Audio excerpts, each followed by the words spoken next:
En ce qui concerne le généralité, nous avons là, par exemple, les avantages de la télédétection, tels que la couverture globale et périodique sur des vastes zones de la Terre. C'est grâce à la télédétection qu'on a des informations sur de telles étendues. Il y a l'observation multi-échelle. Donc, on peut observer, par exemple, la planète entière. On peut observer un pays, tout comme une ville. Donc, vous pouvez voir comment on a essayé de zoomer. Il y a aussi l'information sur les régions non visibles du spectre. Vous voyez par exemple la carte qui est là, du côté droit en haut. Il y a la carte des températures des surfaces de la mer. Il y a par exemple les détections d'incendies. Il y a changement de comportement, végétation, et ainsi de suite. Et comme avantage, il y a aussi les traitements numériques des images. C'est ce qu'on va faire avec vous durant cette formation. Donc, il y a le capteur et satellite qui récupèrent les images du sol, et ainsi de suite. Ces images-là passent par les stations de réception qui sont au niveau du sol. Et ces stations traitent les données et puis le met à la disposition des les utilisateurs ou bien les décideurs, ceux qui vont prendre des décisions portant des informations présentes sur ces images. Et comme inconvénient, il y a l'impossibilité d'obtenir des modèles avec grande précision en comparaison avec les opérations in situ, parce que prenons le cas avec le fait des bourses qui fait des fois rage en Amérique ou bien dans d'autres pays. On peut directement organiser des activités d'observation in situ. Donc, on envoie directement des appareils qui vont observer directement sur le site, telles que les images à côté les indiquent. Donc, ce sont des technologies complémentaires. Donc, là où on a du mal, par exemple, à obtenir des images ou des données à haute précision, on peut se servir des technologies complémentaires telles que les observations in situ, telles que les photographies aériennes.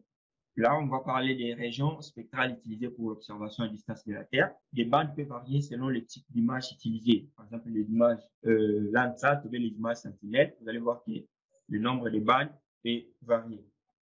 Et pour cela, nous avons le spectre visible dont l'indice varie de 0,4 à 0,7 microns. La gamme de fréquence, c'est comparable à l'œil humain. Les rayonnements solaires et maximal est divisé en trois groupes. C'est ce que nous appelons, il y a la bande rouge, bande verte et puis bande bleue, le RGB.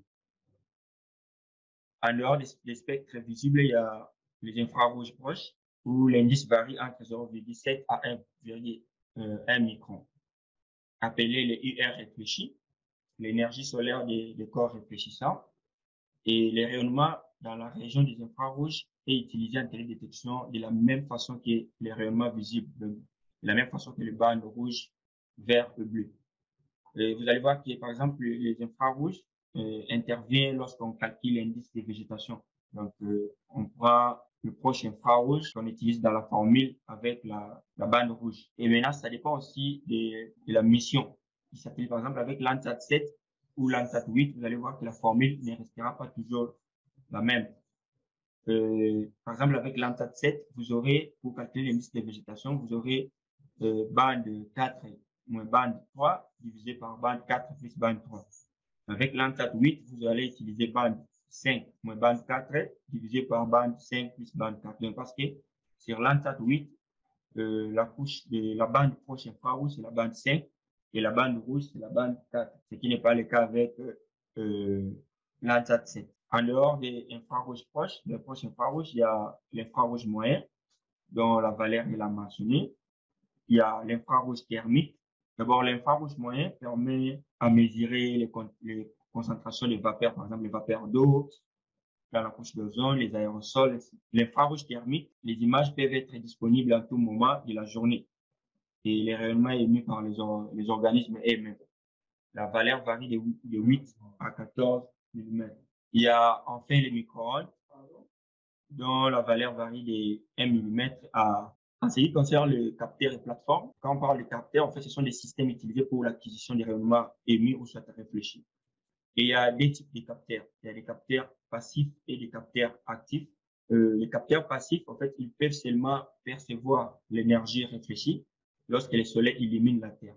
Donc, vous allez voir que si les satellites sont munis de ces capteurs-là, ces satellites ne peuvent disposer des images que pendant la journée. Donc, ce n'est que pendant la journée que le satellite peut être en activité pour acquérir des images. La nuit, ça ne fonctionnera pas. Mais les capteurs actifs, en fait, ils fournissent sa propre source de rayonnement électromagnétique. Vous voyez l'avantage, par exemple, avec les capteurs actifs, que ce soit la journée, que ce soit la nuit, ça peut acquérir des images. Comme vous pouvez voir les deux images qui illustrent un peu tout ce qui est dit là. On a l'illustration avec les capteurs passifs et les capteurs actifs. Mais les capteurs passifs utilisent l'énergie solaire, donc il faut qu'il y ait présence du soleil pour que l'activité puisse réussir. En ce qui concerne le plateforme, il y a aussi des plateformes, par exemple à courte distance et des plateformes à longue distance. Parlant des plateformes à courte distance, nous avons des radars d'instrumentation. Cela mesure la réflectivité des objets et des surfaces. Et nous avons aussi des systèmes tomographiques, par exemple des applications biomédicales ou industrielles. Ce qui se passe dans des hôpitaux avec, par exemple, certains types d'examens qu'on passe, par exemple, passer au scanner avec des rayons laser. Là, ça aussi, c'est de la télédétection, mais c'est à courte distance, ce genre de plateforme-là. Les plateformes à longue distance, nous avons par exemple les satellites, avions et puis des hélicoptères qui peuvent permettre d'acquérir des informations à longue distance. Les avions ont une résolution spatiale élevée, les satellites ont une résolution temporelle et une couverture plus élevée. Et avec les avions, vous aurez la résolution spatiale élevée, mais vous aurez peut-être du mal à couvrir, supposons, tout un continent. Avec les satellites ou bien toute la Terre. Avec les satellites, vous aurez par exemple vous n'aurez pas forcément la résolution spatiale élevée, mais plutôt vous aurez une résolution temporelle et une couverture plus élevée. Le choix maintenant de toutes ces plateformes dépend de ce que vous voulez faire comme travail. Par exemple, vous pouvez voir en dernier point là, le facteur pour la sélection d'une plateforme. Donc, pour que vous arriviez à sélectionner une plateforme, si vous allez utiliser Landsat, Sentinel, Pléiade ou bien un Spot, cela dépend de ces quatre paramètres qui sont là. Premièrement, nous avons comme facteur l'étendue de la zone à couvrir. Le projet que vous voulez réaliser couvre quelle étendue? Parce que si c'est une petite zone, ça veut dire que vous pouvez même utiliser, par exemple, Spot qui offre des images à haute résolution, mais à des surfaces un peu réduites. Mais si l'étendue est tellement vaste, ça veut dire que vous devez porter votre choix sur une plateforme qui offre des données et des images sur des grandes étendues. En dehors de l'étendue de la zone à couvrir, il y a la vitesse de développement des phénomènes observés. Quel genre de phénomène vous voulez observer? Parce que si par exemple vous êtes en train d'observer le fait de brousse ou bien un phénomène d'inondation, vous n'allez pas choisir un satellite qui vous offre les images, par exemple, après des semaines ou bien après un mois. Parce que le phénomène que vous êtes en train d'étudier, il faut que vous ayez des images au moins de façon successive, donc peut-être quotidien, ce qui vous permettra bien analyser le phénomène. Mais si, par exemple, vous voulez analyser, supposons, la dégradation du sol, vous n'avez pas besoin des satellites qui vous offrent des images, par exemple, chaque après 2 jours. Parce que pour bien comprendre la dégradation du sol, par exemple, dit à l'agriculture, il vous faudra peut-être une année, voire même 10 mois. Ça veut dire que les satellites, par exemple, qui vous fournissent des images après de longues périodes comme ça, vous sera utile. Là, ça vous permettra bien d'étudier le phénomène. Comme quatrième facteur, il y a les caractéristiques fonctionnelles des instruments et des capteurs. C'est comme on a vu là, les capteurs passifs ou actifs. Et quel genre de caractéristiques cela fournit, ou bien le satellite a quel genre de caractéristiques, quel genre d'instrument utiliser.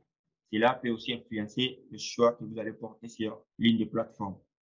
Et enfin, il y a la disponibilité et le coût des données. Vous ne pouvez pas vous hasarder à choisir directement, non, je vais utiliser tel satellite, sans toutefois savoir si ces satellites-là disponibilisent des images gratuites ou bien c'est payant. Et si c'est payant, il faut savoir aussi le temps qu'il faudra attendre pour que cela soit à votre possession.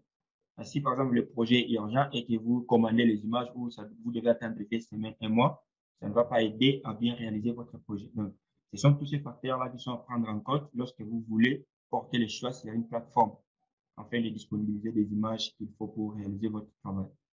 Et à côté, il y a une illustration qui détaille un peu quelques caractéristiques des différents satellites. Là, nous avons représenté 3. Il y a Spot, Landsat et puis Sentinel-2. Spot pour le français, il y a Landsat pour les Américains et puis Sentinel-2 qui est pour l'Union européenne. Et là, nous avons par exemple le numéro de série, tout un chacun. Il y a l'année du lancement. Par exemple, le Spot, c'est 1976 qui est là, jusqu'en 2002, c'était la mission. Il y a le mesurage principal, la couverture du sol, la surface à couvrir, ainsi de suite. Même pas mal d'informations qui sont là. Ce sont ces caractéristiques-là qui permettent à un utilisateur de porter le choix sur l'une des plateformes. Capteurs et plateformes, on en a parlé. On a parlé des types de résolutions. Lorsqu'on parle des résolutions spatiales, par exemple, c'est l'indication de la taille du pixel de l'image de télédétection et faible séparation entre les objets qui peuvent être résolus par les capteurs. On parle de haute résolution lorsque les images fournissent des pixels de 0,5 à 4 mètres et moyenne résolution spatiale, c'est de 4 à 30 mètres. Tel que là, on voit les images Landsat, Sentinel, ainsi de suite. Et faible résolution spatiale, c'est de 30 à 1000 mètres. Et parlant des résolutions spectrales, il y a des résolutions spectrales. Cela indique le nombre de bandes spectrales dans lesquelles le capteur peut capturer des radiations. Et cela n'est pas le seul aspect important qu'il faut considérer lorsqu'on veut utiliser des images. Il y a aussi la position des bandes dans le spectre électromagnétique qui est un aspect clé. À côté, nous avons l'image qui illustre un peu les différents degrés lorsqu'on est sur les images à haute résolution ou bien à résolution faible, partant de 1 mètre jusqu'à 30 mètres. Là, nous avons les illustrations des résolutions spectrales. Il y a aussi la résolution temporelle.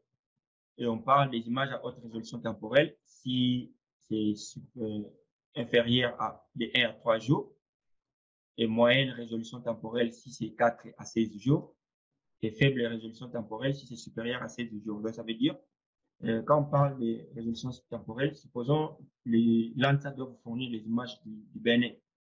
Et quand on parle du nombre de jours, ça veut dire on voit le nombre de jours après où le satellite peut revenir au même endroit.